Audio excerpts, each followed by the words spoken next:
filmed 10 or 15 minutes, and I happened to think in the back of my mind, hey, about that old coal mining road that Doc and I had found back in the early 70s, backpacking back in there. I drove back up that coal mining road, parked the car, and I knew of this cliff, a big rock up over a cliff. If I could get on that rock and catch it when the sun come up and over a mountain as a backlight, I'd have me some beautiful picture, because that whole canyon's laying in fog. Just like cotton. You could like you walk right out there on that cotton. Well, I started down off that mountain, had a video camera and a recorder, battery pack, and my feet went out from under me, and I went a pretty good ways, slipping and falling and all of that, trying to protect the camera, and I heard my right leg, it got caught and went back up under me, and it went off like a gun, like a .22 rifle. And I knew right then that Bob Pate was in trouble, because here I was, way back in a canyon. Nobody knew really where I was, by myself, with a broke leg. And I was scared to pull my britches leg up, because I was afraid if it had compounded, I'd pass out. It was already, my lights was already going dim, you know, once in a while. So I knew that if anything had to be done, I had to do it, because there weren't nobody else there. I didn't even have a knife to cut me a splint. So I looked back up that mountain. That car was a long way. It wasn't really that far, I don't think, but it did look a long way.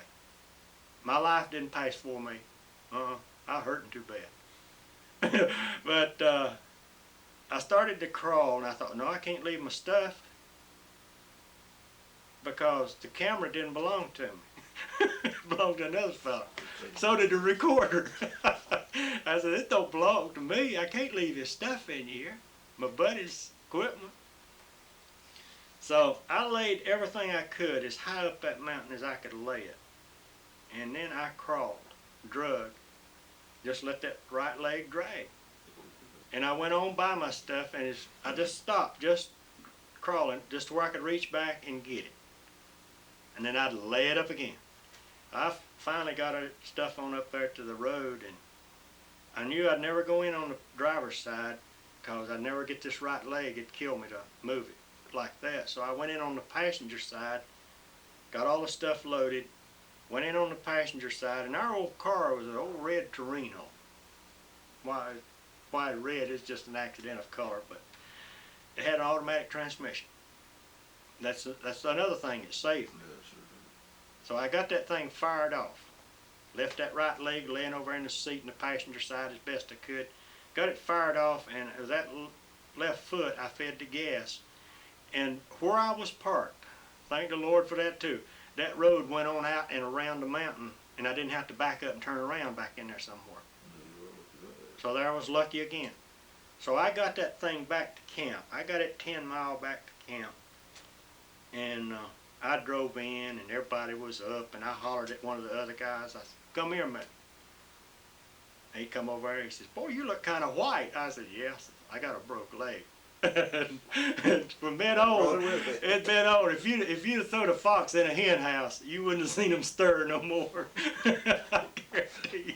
They was fluffing around there. But this old fella that run the campground, he was an old West Virginia engineer, miner. He'd seen a lot of accidents. He knew what to do, broke legs, busted backs, all that stuff. So our friends had a big Jeep, Laredo, and they fixed the back of it and got me into that thing and got me over to Oak Hill, West Virginia, to a little hospital, and rolled me in there. And a young guy there, he just starting out, I think, medicine, because he was getting kind of nervous too, I noticed. And they x-rayed it and stabilized it. He said, we can't touch you here, boy. They packed that leg in ice. It had broken the big bone in a spiral break, and also when it went, the little bone over here went. So it was two bad breaks. And so they transferred me by ambulance to Beckley, and it got pretty near on up 11 o'clock by that time, I guess. And run the whole day. I mean, my buddies, they said, boy, you just blew our whole day up here. I mean, okay, they transferred me over there, and the old surgeon came in, and he told me they was going to have to operate, because it was put together back with screws and all that stuff. he asked me, he wanted to know where I was from. I told him from down in North Carolina there, below Elkin. And he wanted to know if I knew of a Dr. Adams or Statesville. And I said, yeah, I don't know about Dr. Adams, but I know where Statesville is because I've been there a lot. He said, well, he says, they can put you together there as good as we can. That is, if you want to go home. I said, man, yes, I want to go home. You better believe I want to go home. He says, can your people get you down off this mountain? I says, they got me here. And I says, if you can get them nurses to give me some shots to, you know, kind of ease just a little of it, I think I can make it home about a 4-hour drive. So they popped me, and my people got me to Statesville. Dot and friends got me to Statesville, and Dr. Adams operated on that leg the next day, and I was in a cast for 5 months. Okay, I was lucky. I broke every one of the rules I ever lived by on wilderness. I broke them all. But I was lucky in the point that I got out. And this taught me a big lesson. I don't ever want to do that again. No, I bet you don't. No, sir. But that also brought about things too. It gave me time to sit down and think and reflect. See, I was up 55 years old when this happened. I mean, Bob Pate, it's time to quit doing some of this out on the edge stuff. I don't really think of it as out on the edge, though, Jay. No, we don't think of it that way. It's not thought in the sense of the word out on the edge. I know it's out there, but I don't think of it in that light. But it gave me time to sit down, and this friend of mine, I got to mention his name, David Brundle. He's a real good friend. He's the one who had the Jeep Laredo. It's his equipment that I had. And we've been friends a good bit, and he's the one who had the canoe that I had took Floyd in to start with. I wouldn't let Floyd ride in my first boat. But up there that day in Beckley, after David had got me to Oak Hill, and they transferred me to Beckley, and David come back over there, and he leaned down on this bed where they had me a-laying, and I says, how's the equipment? He says, you didn't put a scratch on it. But he said, I want to ask you something. What happened? You didn't get the first picture falling. Well, this is the humor. This is the relationship. He knew. He was just trying to cheer me up a little bit. But he was very, very wonderful to help us. We work back and forth. I know who he is. He knows who I am. These are the people we love to be around. We've had people to want to be in on the kill. Yeah, I know. And that's all right, but we don't. It's too late then. If they're not willing to suffer a little as go along, I just soon they not be there for the killing and the skinning. No, but we like it. But these things, I sat down and I wrote for. David told me, he said, Bobby, he says, your grandchildren deserve something. Now why don't you sit down and write? I said, man, I can't even spell. What you mean, write? He said, well, that's your problem. Well, I called Floyd Rogers, and Floyd said, Bobby, he said, don't worry about the spelling. Don't worry about the punctuation. Don't worry about none of that. Just sit down and write your feelings. Just let it don't matter where it's a paragraph or a sentence or where you end or what. Just write. Somebody else can do that end of it. So I sat down while that leg was broke, and I wrote 4 manuscripts. 4 wilderness trips. So now my grandchildren have something that I didn't have of my grandpa. Because my grandpa run away from home when he was a teenager and rode a bicycle from our place all the way to Chicago. That's quite a bicycle ride. In 1895, there were no roads. Railroad tracks is what he rode on. He was going up to see his dad up there in Chicago. He'd run away. His dad was a circuit rider, Methodist circuit rider, and he was up in Chicago on a convention, rode the train up. And my grandpa decided that he wanted to run away from home, and I guess maybe I inherited a little of that fiddlefoot. Probably. I don't know. But I do admire the man very much. Sure. Oh, he tore my hiney up a lot of times. And like I said, I mean, he put the fear of God in me at times. Well, that's one thing, though, that I think, I've talked about this, that children want discipline. They look for it. And if they don't get it, they don't have much respect for the people who don't give it to them. You take an animal out here. Now I'm talking about a creature, animal.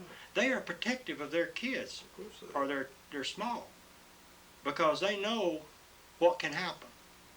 But we humans, as smart as we are, we just let our kids do anything and then sue somebody else for what our kids did when they got hurt. So this is something we don't understand, is why people, if they're willing to stick their neck out, they have to also take the good with the bad. But anyway, so much for the broke leg, and that's something else I don't ever want to do again. Well, I would think not. But No, Dr. Adams did it. He said he'd do the best he could, and he did. He did a beautiful job. The final X-rays at the final day when they took the cast off and released the X-rays, you can't even hardly see the break, but you can still see the 2 screws that's in my leg. And I asked him, I said, Dr. Adam, I said, what's going to happen if lightning strikes me? what happens if the screw's wrong? No, he put stainless steel or whatever. They won't. He said, "Do the screw." I said, but now with all that metal in that leg, I said, lightning liable to hit me. And it kind of, he hadn't heard too much of this. He said, wonder where this boy done crawled out from under a rock. He looked at me and he said, fella, says, that's the least of your worries. So I'm not really worried about it. It comes, it comes. That's one thing I learned in the jungle the first time. I had never known what total commitment. I learned it. And Jay, from then on, I've never been afraid to die. I don't want to die, don't get me wrong. I don't want to die. Well, not in time soon anyway. No, sir, but I'm not afraid of it anymore.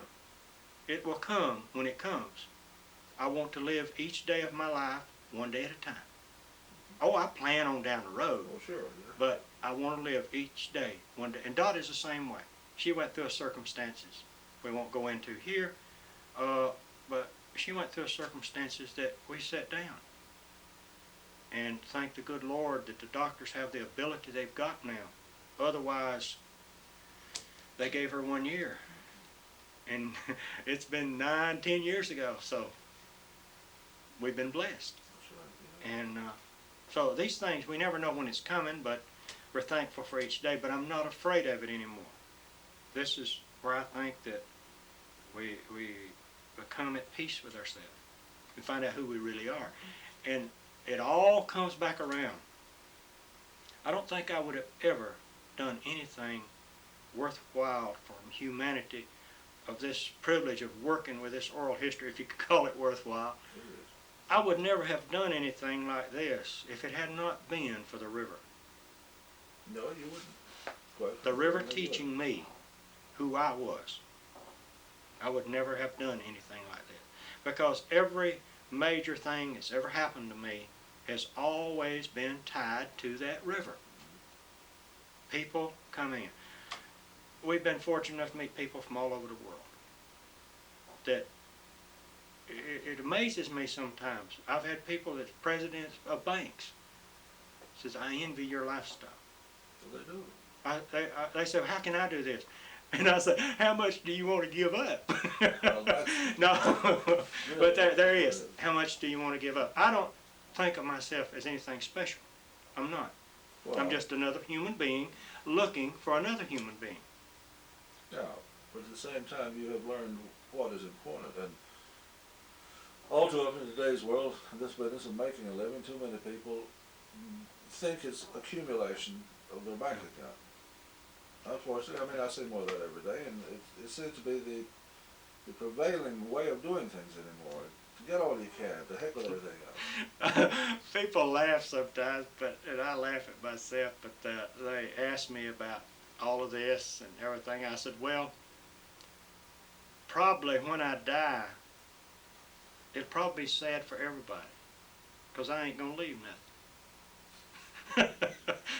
You know what I'm talking about. I'm not going to leave no great bit. I don't consider it. I'm not interested in it. It don't interest me. I've got to make a little money once in a while to get me to go from here and there, but it's secondary.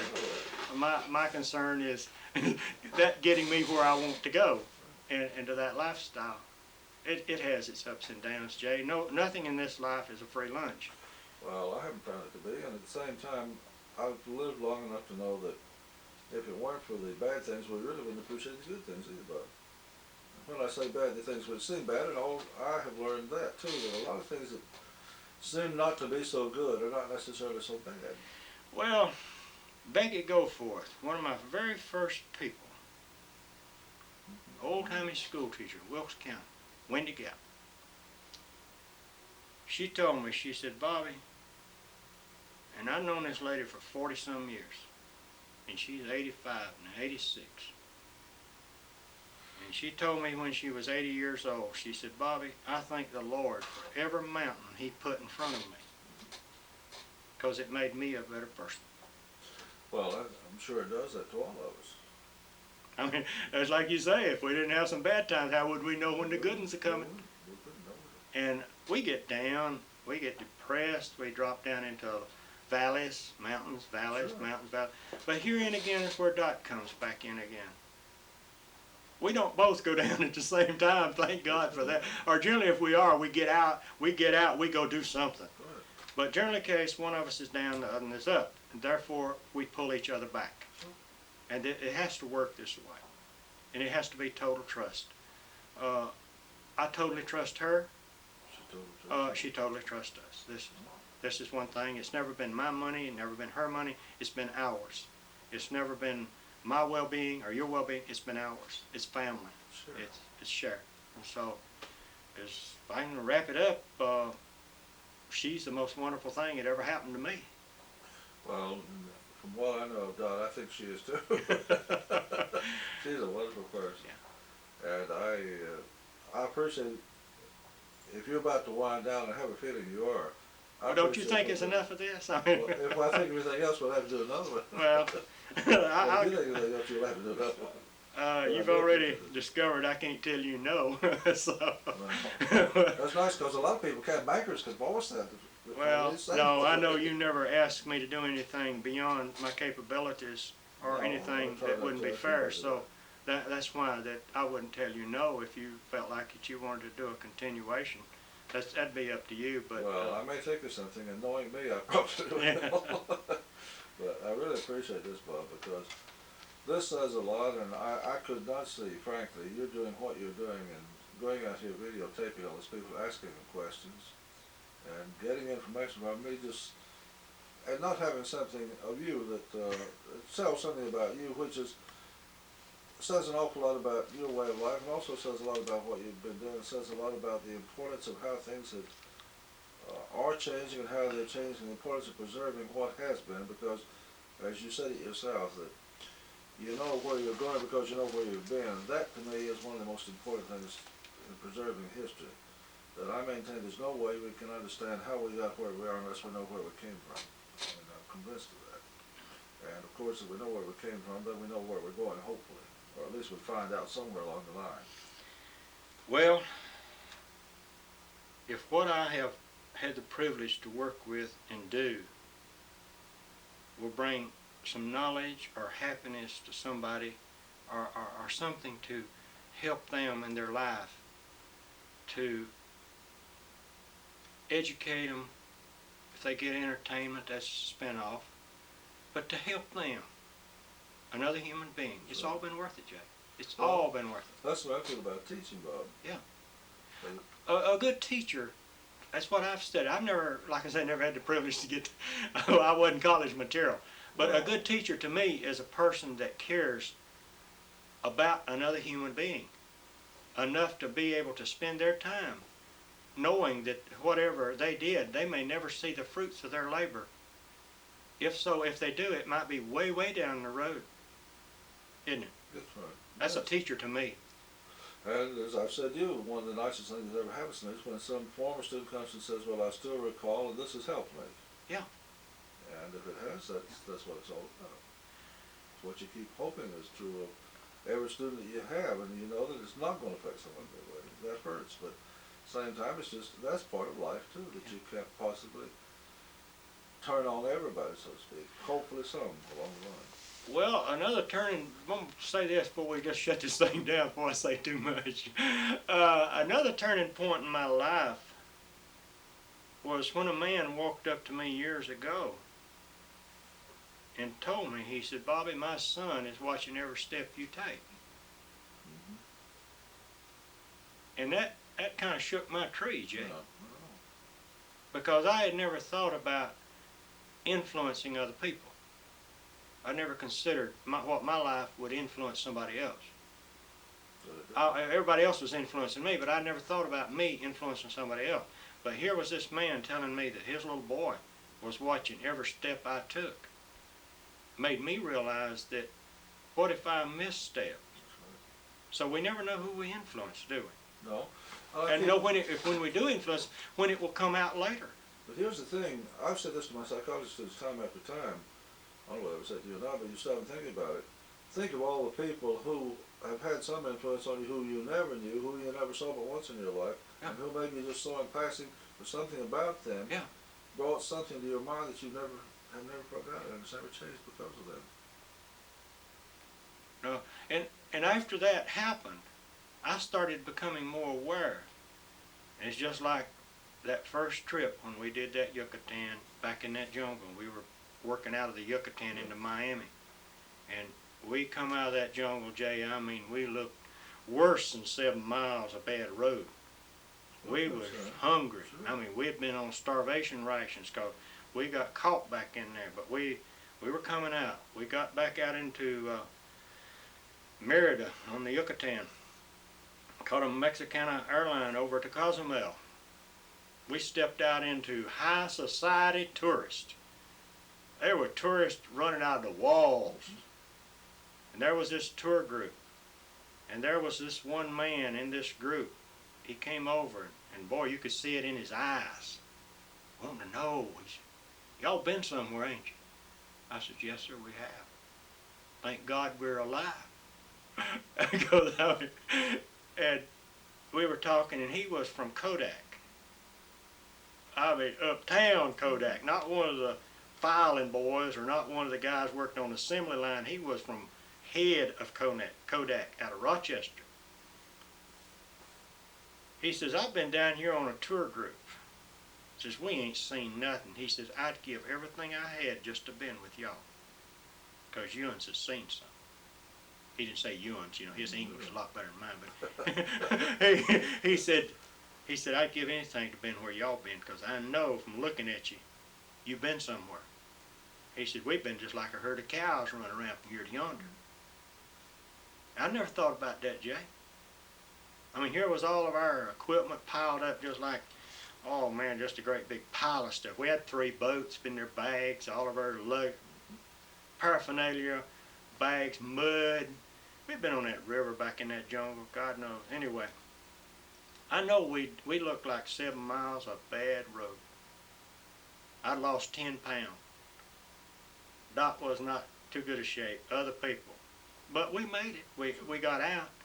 And as Mr. Kishner said before we ever went in, he said, Bob, if we go in and we live and come out, you'll have something. And it weren't money. No, but you couldn't buy it with money either. You couldn't buy it. There wasn't enough money in the world to buy what. Because he's told me, he said, I got all the money I'll never spend what money I got. He was a millionaire. But here was this man.